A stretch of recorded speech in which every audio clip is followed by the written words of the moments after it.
Hi, good morning. Good morning. Today I have this Dacia. It's a Dacia 2019. Okay, here's the key.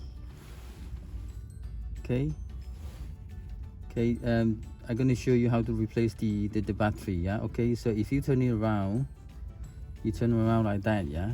Use either use the screwdriver or the key.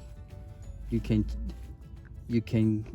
just pry open like that. You see, if you pry open flat screwdriver, right, you open up, yes, it become like that. Yeah. So here's the battery. Yes, you can just open it like this. See, CR2032 battery. Okay, to replace it, it's the same thing again. You push it back on like that.